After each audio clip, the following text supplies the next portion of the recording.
ฝึกเน้นให้ทรงฌานเป็นนั่นคือเน้นว่าให้ทำสมาธิแบบมื่นตาเน้นเพราะว่าทรงฌานก็คือรักษาอารมณ์อันเป็นหนึ่งเพ่งอยู่ในอารมณ์อันเป็นหนึ่งนั่นแหละโดยอาศัยลมหายใจเข้าออกกับอาการปิติที่เขาเอามาไว้ระหว่างกลางคิ้วกลางหน้าผากนั่นเป็นยังคือให้เหตุแบบนี้เพื่อว่าสิเป็นเครื่องสังเกตความคิดเจ้าของเองแต่เขาอยู่กับลมมั่งกับอยู่กับอุณาโลมหรือวางความรู้สึกในกลางหน้าผากมั่งเขาบริหนีจากกายของเขาเองกายเวทนาเวทนาตัวนี้ที่เป็นความรู้สึกนิ่มนวลระหว่างกลางหน้าผากกลางคิ้วกลางหัวก็แล้วแต่บัดสำหรับผู้เป็นแล้ว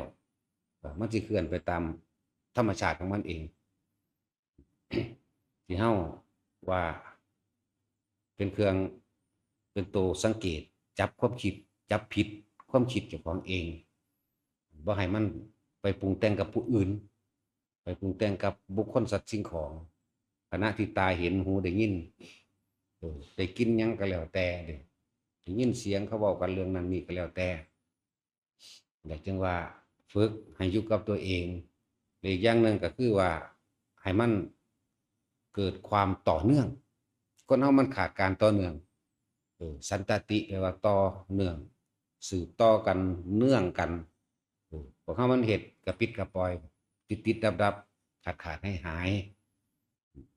แต่เขาฝึกตัวนี้ไปแล้วเขาหูจักแล้วคำว่าสมาธิแปลว่าอย่างสมาธิแปลว่าจิตตั้งมั่นตั้งมั่นกับหยังต้องมีตัวจับก่อนเด้ยังสิตั้งมั่นได้จับลมเป็นเบื้องต้นจับลมเป็นเบื้องต้นต่อมาก็เป็นความรู้สึกเป็นที่สองที่ความรู้สึกคือความรู้สึกอันเป็นอาการปิติที่นิ่มนวลกลางคิ้วกลางหน้าผากหรือบนหัวก็แล้วแต่คือบ่ให้เฮาออกจากกายของเฮาเองบ่ให้ความคิดออกไปจากกายบ่ให้ความคิดออกไปจากความรู้สึกในกายออกจากกายโดยลมก็บ่ให้ออกจากกายโดยความรู้สึก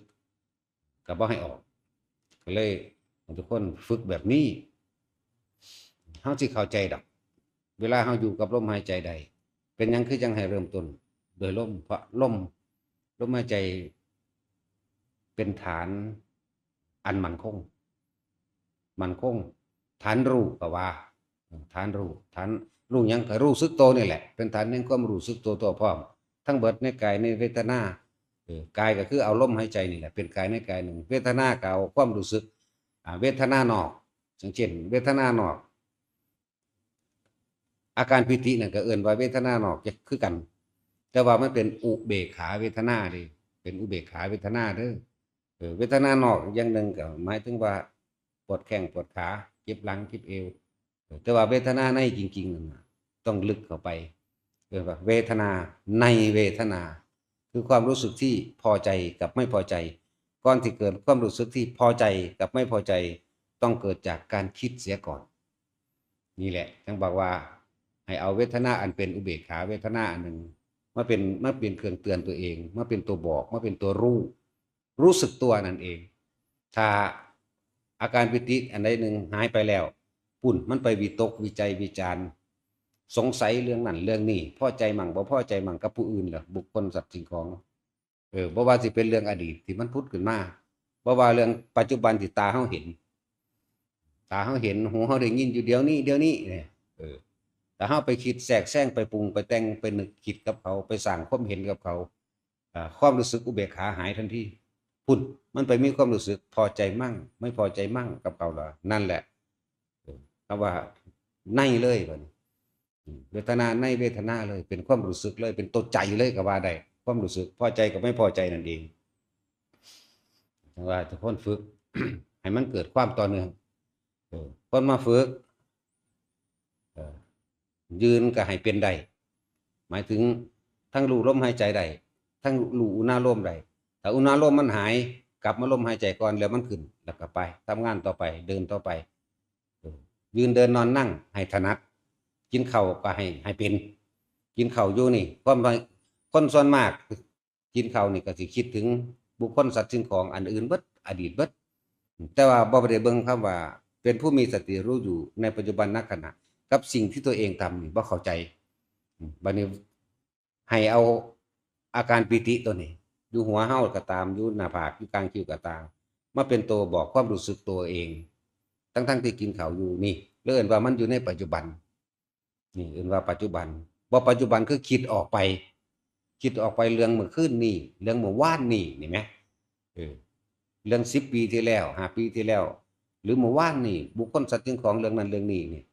แต่ตัวนี้หายปุ๊บสังเกตโลดมันไปล่ะไปคิดเรื่องนั้นเลย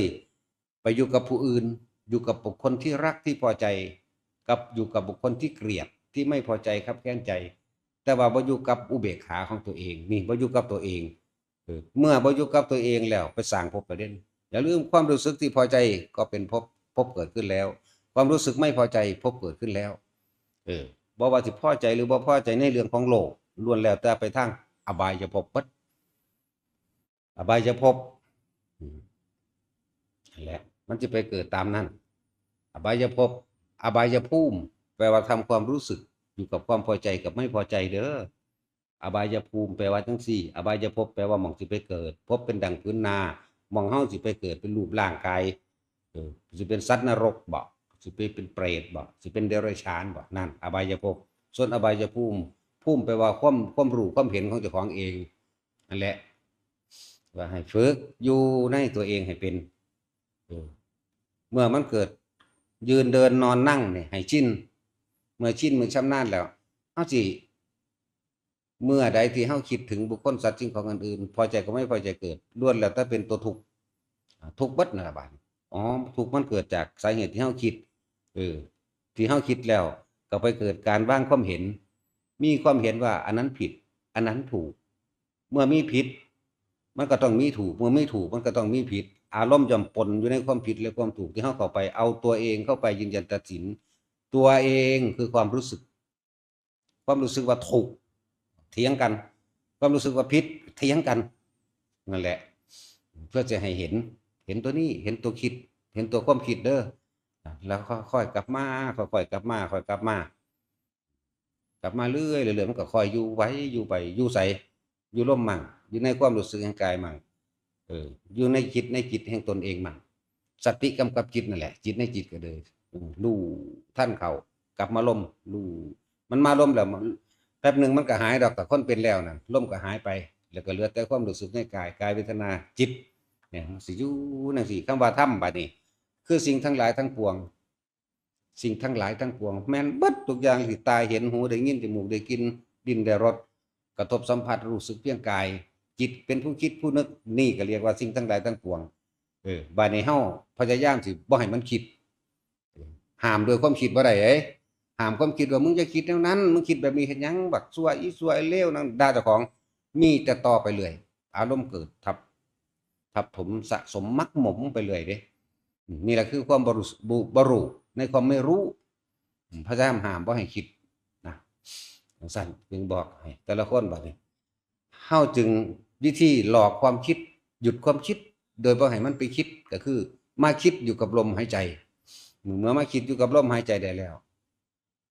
การไปคิดถึงบุคคลสัตว์สิ่งของผู้อื่นถูกดับไปแล้วความรู้สึกพอใจบ่พอใจเกิดบ่ได้พบเกิดบ่ได้ทุกเกิดบ่ได้ทุกข์และสุขนั้นย่อมเกิดไม่ได้มันเป็นอุเบกขาใจว่าล่ะถ้าไปยึดสุขยึดพอใจทุกข์บ่เอามันก็ติดตามกันมันอยู่ในกัน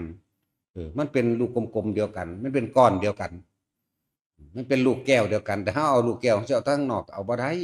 มันต้องได้ทั้งในพร้อมสั่งคือว่าก้อนทุกเดียวกันก้อนสุขกับก้อนทุกข์กับก้อนเดียวกันจังว่าทั้งเบิดที่รวบรวมมาก็คืออยากให้ทุกคนหยุดคิดให้ได้นะเพื่อจะให้เห็นคำว่าสังขตธรรมสิ่งทั้งหลายทั้งปวงได้คำว่าสังขตธรรมมีเหตุมีปัจจัยอาศัยปรุงแต่งหนุนเนื่องซึ่งกันและกันทั้งเบิดเลยเฮาเอาความคิดเท่านี้แหละว่านี้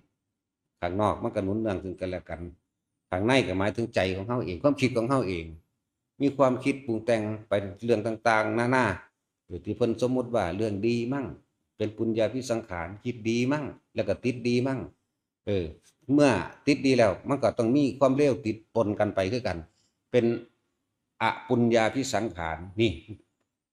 บางคนมันติดดีได้ถ้าผู้อื่นบ่เฮ็ดคือเจ้าของเข้าใจว่าเขาบ่ติดดีถ้าคนอื่นบ่เฮ็ดคือเจ้าของมันสิเอานรกให้เขามันสิศูนย์ให้เขานั่นแหละติดตัวไปน้ำกันเลยเห็นบ่ติดเลวติดทุกข์ไปน้ำกันเลยแหละ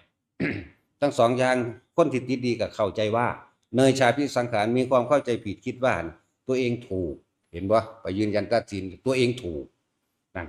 คนอื่นผิดนั่นดีส่วนน้ำกันบ่บาดนี่ผิดถูกน้ำกันบ่บาดนี่แหละเลิกเนยชาพิสังขารมีความเข้าใจผิดคิดว่านี่คิดว่าตัวเองผิดคิดว่าผู้อื่นถูกนั่นเพียงสั้นแต่ว่าในบาลีเพิ่นแท้ไว้มีความเข้าใจผิดคิดว่าเข้าสู่พรหมแล้วหรืออรูปพรหมแล้วเป็นที่สุดแห่งพระนิพพานมันก็ถูกอยู่แต่ว่ามันเป็นส่วนน้อยถูกในเนยยะหนึ่งใน20เนยยะแต่เฮาให้เนยยะคลุ้มเลยความเข้าใจผิดคิดว่าเอาคิดว่าไปเกิดเป็นพรหมแล้วจบคิดว่าไปเกิดอรูปพรหมจบคิดว่าเทวดาจบก็แม่นเบิดถึงเบิดในหั่นแต่เฮาให้คลุ้มไว้เนยชาความเข้าใจผิดคิดว่าอะไรทั้งหลายทุกคนพยายามสังคตธรรมความคิดทั้งหลายปรุงแต่งให้สัตว์ทั้งหลายเวียนว่ายแต่เกิดไปในสังสารวัฏหาที่สุดที่ประมาณไม่ได้อสังขตธรรมเป็นความรู้ที่ทำให้สัตว์ทั้งหลายนี่ไม่เวียนว่ายแต่เกิดเลยมีการวิธีหยุดคิดหยุดนึกหยุดปรุงหยุดแต่งหยุดคิดนึกปรุงแต่งแล้วก็ที่ให้ทุกคนปฏิบัติแบบลืมตายืนเดินนอนนั่งกินข้าวกินน้ำตลอดทั้งทำการทำงานเป็นอย่างคือให้ฝึกแบบนี้เพื่อจะให้ละโดยบรูโตสุดโดยสัมไปถ้าเราอยู่กับลมหายใจมั่งถ้าเราอยู่กับความรู้สึกในกายในอาการปิติของเฮามั่งตาเห็นเขายางไปมันก็ว่าจะคิดอย่างนึงเห็นว่าล่ะเขาไปยังก็บ่ได้สนใจเขาเว้ายังก็บ่ต้องนำมาคิดปรุงแต่งว่าผิดหรือถูกที่จริงมันรู้โดยสัญญาอยู่แล้วด้วยความจำสัญญาของมันรู้แล้วว่าเขาผิดหรือเขาถูกแต่ว่ามันบ่เอาตัวเองเข้าไปยืนยันตัดสินว่าผิดว่าถูกอารมณ์ย่อมเกิดไม่ได้พบย่อมเกิดไม่ได้ความรู้สึกที่พอใจไม่พอใจเกิดไม่ได้แต่ว่ารู้อยู่เฉยๆนั่นแหละ ว่าจังให้ทุกคนฝึกแบบนี้มันขาดการต่อเนื่องเด้อเข้าใจว่าบ่มีเวลามันบ่แมนแบบนั้นมันบ่แมนว่าบ่มีเวลามาเฮ็ดอยู่ในวัดมานั่งอยู่ในวัดมาสมาทานศีลมานั่นนี่บ่เวลากิเลสตัณหามันเกิดมันเอาเวลาใดเกิดเป็นอากาลิโกคือกันเด้ทั้งนั้นบ่มีการบ่มีเวลาคือกันได้โมโหก็โมโหขึ้นเลยเพราะว่าหยังความคิดปรุงแต่งอยากได้ก็อยากได้ขึ้นเลยตาเห็นปั๊บโอ้ยแต่กูได้ไปนั่นไปนี่ไปเลยนั่นมีความอยากเกิดขึ้นเห็นว่าล่ะมีเวลาอยู่บ่วะกิเลสมันยังบ่มีเวลากองการในสัพพะวัตถุทั้งหลายนั่นกองการกิเลสตัณหาคือความอยากที่เฮาเข้าไปอุปทานยึดไว้แล้วนี่มันมีเวลาอยู่บ่มันคือเห็นปั๊บอยากได้ปั๊บโหลดเห็นปั๊บสั่งปั๊บโหลดมันมีเวลาบ่บัดนั่นแล้วบ่แม่นว่าเขามาวัดแล้วมันสิดับเด้จักสิพุ่งเขาเก่าก็บ่รู้เป็นคูณ2ตะกี้เป็นกิเลสปกติโลกปกติเป็นเรื่องของโลกบัดนี้เอามาคูณ2ในเรื่องของธรรมพร้อมนะและเป็นสั้นจึงว่าให้ทุกคนทั้งสังขตธรรมและอสังขตธรรมบัดนี้ถ้ามันเข้าถึงแล้วจิตก็คือผู้รู้ผู้รู้ก็คือจิตรู้เท่าทันทั้งสองอย่างแล้วถ้าเข้าถึงแต่ว่าในสิ่งที่รู้บัดนี้เราไม่เข้าไปยืนยันไม่เข้าไปตัดสินผิดถูกไม่มีแต่ว่ามันรู้อยู่เฉยๆแต่ไม่ยึดไม่ติดถือมั่นในสิ่งที่รู้เข้าใจว่าเนี่ยจิตก็ไม่ใช่ผู้รู้ผู้รู้ก็ไม่ใช่จิตแบบนี้มิตรว่างมิตรว่างที่เอาออกมาเว้านี่แค่สมมุติให้ฟังซื่อเด่นถ้าพอเว้าก็บ่มีผู้ใดเข้าใจได้ก็เลยต้องเว้าเอาสมมุติมาเว้านั่นแหละเป็นสุญญตาวิโมกข์ทั้งเบิดบ่มีหยังไม่มีผิดไม่มีถูกไม่มีบุญไม่มีบาปอะไรเอื่นว่าเหนือโลกุตระธรรมผู้ใดเข้าถึงนรธรรมหรือว่าพุทธจิตตัวนี้ได้ก็บ่มีปัญหาละอันนี้สมมติได้พุทธจิตจิตกับผู้รู้เป็นสิ่งเดียวกันรู้ฝ่ายบุญรู้ฝ่ายบาปรู้ผิดรู้ถูกรู้สงเคราะห์รู้ไม่สงเคราะห์นั่นสังขังขตธรรมและอสังขตธรรมรู้สิ้นทั้งปวงได้จะรู้สิ้นทั้งปวงแต่ไม่เข้าไปยึดติดในสิ่งทั้งหลายทั้งปวงที่รู้เนี่ยเบ้ายากคือยังนี่ และแต่ทุกคนน่ะปฏิบัติไปเถอะทำไปเถอะและการปฏิบัตินั้นบ่ได้แม่นว่าเฮาสิมานั่งอยู่ในวัดอย่างเดียวบ่แม่นว่าเฮาสิหาเวลานั่นเหมาะแมะบ่แม่นขอให้อยู่ในกายตัวเองให้ได้เถอะกายเวทนาจิตธรรมอาศัยอานาปานสติเป็นฐานที่ตั้งแห่งความรู้ยึดลมเข้าไว้เกาะลมเข้าไว้มันสิไปไสมันก็ต้องถึงที่สุดอย่างที่อธิบายมาเมื่อกี้นี้ได้ทุกคนต้องเป็นไปได้ทั้งหมดนั่นแหละเป็นไปได้แต่ว่าขึ้นอยู่กับช้ากับเร็วขึ้นอยู่กับสติตัวเองคือนึกสติตัวเองคือต้องนึกถึงลมนึกถึงลมมั่งลมหายไปมั่งขึ้นอยู่กับอุณหภูมิหรืออาการปิติอย่างใดอย่างหนึ่งมั่งนะบัดนี้ถ้ามันคิดไปอย่างอื่นนี่จิตในจิตเอาดึงกลับมใส่กลับมาลมก่อนเป็นเบื้องต้นจึงว่ายึดฐานเข้าไว้ยึดฐานไว้ก่อนทั้งเบิดและการปฏิบัติทุกครั้งหรือการทุกครั้งนี่เหมือนเราเริ่มต้นใหม่เด้อเหมือนนับหนึ่งใหม่ตลอดเด้อฟังดีๆเหมือนนับหนึ่งใหม่เริ่มต้นใหม่ตลอดเริ่มบางใดเริ่มที่ลมถ้าว่าเริ่มที่ลมพวกเจ้าจะไปเมื่อวานนี่คือสงบดีแท้เมื่อคืนนี่ดีนั่นพวกเจ้ายังอยู่ในอดีตประเด็นเมื่อพวกเจ้าอยู่ในอดีตแล้วอนาคตพวกเจ้าตั้งไว้แล้วนั่นอดีตกับอนาคตจึงเป็นสิ่งเดียวกันแต่ว่าข้ามปัจจุบันเหมือนกันสุขทุกข์แต่ว่าอุเบกขากระโดดข้ามอดีตกับอนาคตอดีตอนาคตข้ามไปข้ามมาแต่ว่าลืมปัจจุบันก็ล้มเขาออกปัจจุบันคือรู้สึกตัวปัจจุบันคือควบคุมความคิดของตัวของให้อยู่ในลมหายใจก็ออกมั่งให้อยู่ในกายอยู่ในเวทนาของตัวเองมั่ง